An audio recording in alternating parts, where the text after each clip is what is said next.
లో బ్యాక్ ఏక్. లో బ్యాక్ ఏక్ అన్నది ప్రతి ఒక్కళ్ళలో మాకు very common in our OPDs. So ఈ లో బ్యాక్ ఏక్ అంటే ఏంటి అంటే ఇది మనం రెండు రకాలుగా చూస్తాము. ఒకటి అక్యూట్ లో బ్యాక్ ఏక్, ఇంకోటి క్రానిక్ లో బ్యాక్ ఏక్. అక్యూట్ లో బ్యాక్ ఏక్ అంటే ఇది ఒక 6 వారాల లోపు మనము ఒకవేళ నడుము నొప్పి కానీ వెన్ను నొప్పి అనుకుంటే కనుక దీన్ని అక్యూట్ లో బ్యాక్ ఏక్ అంటాం. క్రానిక్ లో బ్యాక్ ఏక్స్ అనేవి మోర్ దాన్ 3 months పర్సిస్టెంట్ గా బ్యాక్ పెయిన్ వస్తుంది అనుకుంటే దాన్ని క్రానిక్ లో బ్యాక్ ఏక్. ఈ రెండింటికి కారణాలు అనేవి వేరుగా ఉంటాయండి. అక్యూట్ లో బ్యాక్ ఏక్ ఎందుకు వస్తుంది అంటే మోస్ట్ కామన్ గా ఏదైనా యాక్సిడెంట్స్, రోడ్ ట్రాఫిక్ యాక్సిడెంట్ వల్ల వర్టిబ్రల్ ఫ్రాక్చర్ కానీ ఫ్రాక్చర్ జరగకపోయినా చుట్టూలా మన వెన్నుముక్కు చుట్టూలా ఉన్న మజిల్స్ స్ట్రెయిన్ లోకి వెళ్ళి స్పాసం లోకి వెళ్ళి కూడా మనకి పెయిన్ రావచ్చు. ఈ acute low back ache is very easy to treat with కొన్ని పెయిన్ కిల్లర్స్, ఫిజియోథెరపీ వల్ల ఇది ఒక 2 వారాల్లో మనకి సబ్సైడ్ అయ్యే అవకాశం ఉంటుంది. కానీ ఇప్పుడు మోస్ట్ కామన్ గా చూసేది క్రానిక్ లో బ్యాక్ ఏక్. ఈ క్రానిక్ లో బ్యాక్ ఏక్ మోర్ దాన్ 3 months పర్సిస్ట్ అవుతుంది. వీటికి కారణాలు ఏముంటాయంటే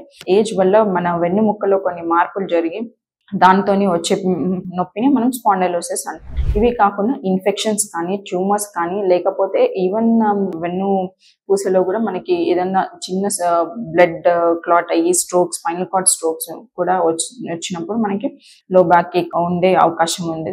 ఇది కాకుండా యాంకలైజింగ్ స్పాండైలైటిస్ వంటి క్రానిక్ ఇన్ఫెక్షన్, అది ఆటోఇమ్యూన్ కండిషన్ కూడా లో బ్యాక్ ఏక్ తో ప్రెసెంట్ అవుతారు.